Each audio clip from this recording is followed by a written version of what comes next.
Hello everyone, my name is Eloy Oliveira. I'm a social entrepreneur and also a researcher and PhD student at public management and nonprofit management at the University of Texas at Austin.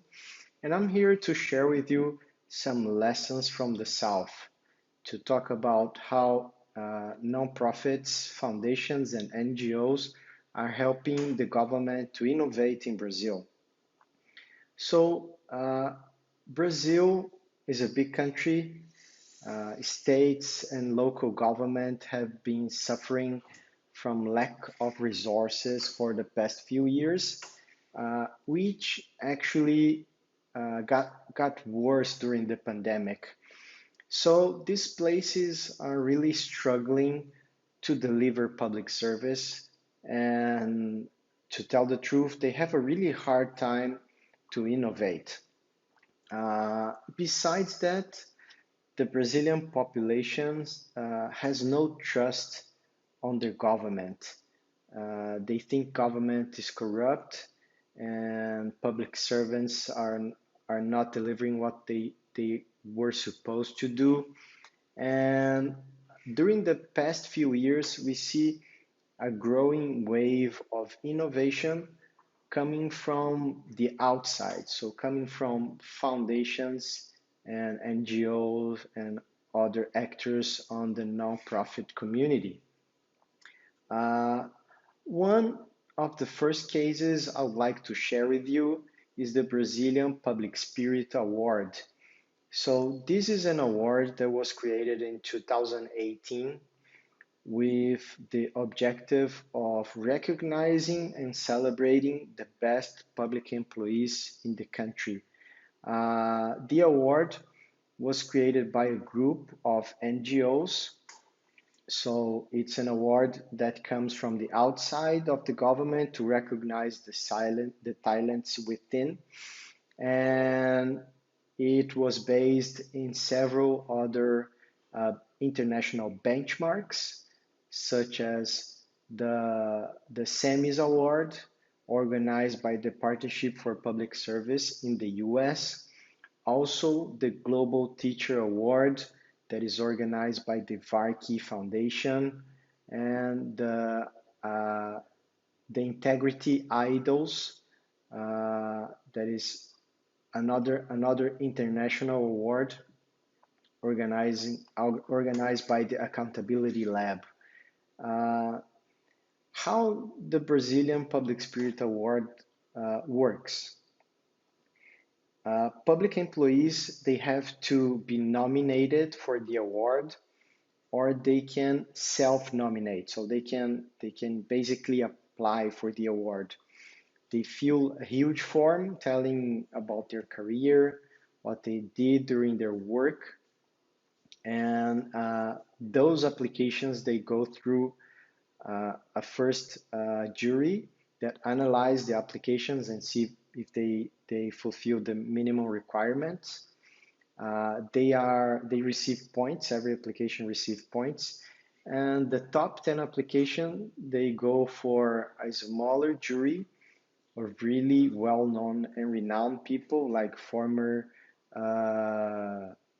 ministers, federal ministers, and scholars, people that have retired from public service but they're really well known, and those people will choose the winners. Those people, the winners, they will be announced during an event, a gala event. They will receive a lot of media attention, which is great because it's also a way to motivate young people to join public service and to change the way that the population see public servants. And finally, the winners are taken to an international immersion. They are taken on 2018. The winners went to the UK to learn how the UK public service works and to bring that knowledge home to Brazil. On the second year, 2019, they were taken to Germany, and the 2020 winners, they did not travel because of the pandemic, but they will soon. This award is a great example of how NGOs are innovating on this interesting mechanism to recognize, to celebrate, to showcase best practices, and so on and so forth.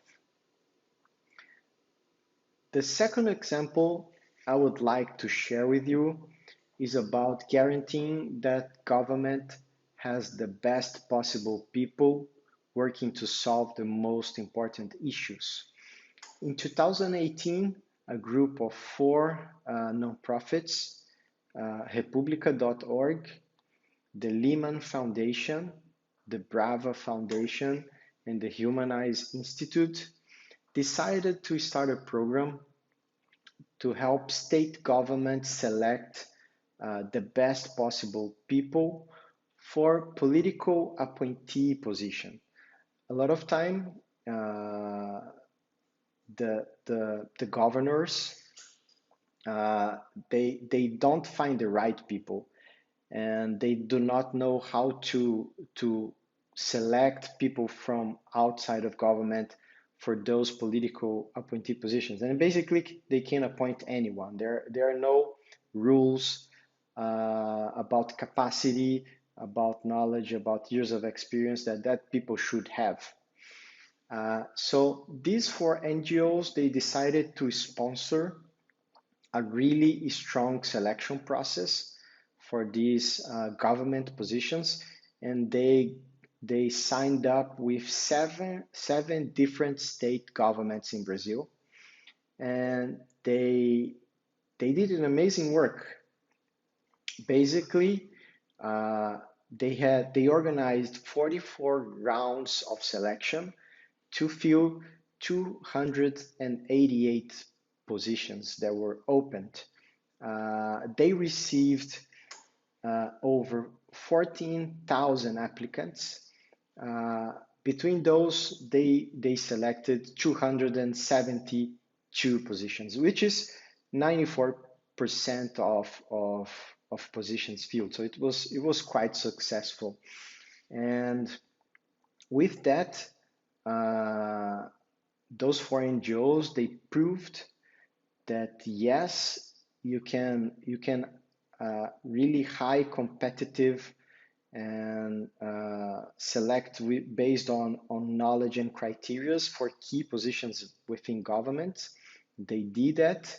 They attract a lot of really talented people.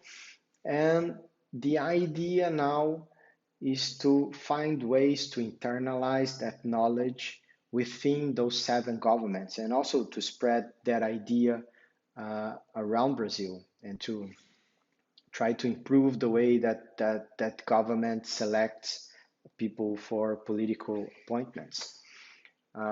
This was also a quite interesting and a quite successful experience. Finally, there are several other cases of NGOs and foundations innovating, helping governments innovate. There are several examples of things happening on the technological side. So a lot of hackathons, a lot of labs to test startups, to test computer programs that can be taken and can be scaled up by governments later on. So it's happening all over Brazil, but it's really important, and I want to highlight this, that NGOs, foundations, and nonprofits should never try to substitute governments. Governments are just too big. There's no way a foundation or a nonprofit could substitute the government. And just to give you one quick example to show this. So the Bill and Melinda Gates Foundation has the largest endowment in the world, which is approximately $50 billion. So the Bill and Melinda Gates Foundation has an endowment of $50 billion. And that foundation is based in the Washington state on the west coast of the United States. And just the Washington state annual budget for 2019, it was larger than $54 billion. So just to give you this one idea, the largest foundation in the world does not have enough funds to pay for the state annual budget for 1 year. So that's how big governments are. And it's important to foundations to have that in mind and to understand that the strength on innovation being brought from outside the government is on doing stuff that government cannot do.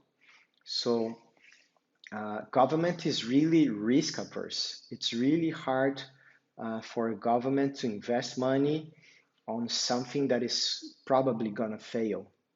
So if you bring an idea for the government to invest and you tell them it has only a 20% chance of success, they will probably not be able to spend tax money, people money on that idea.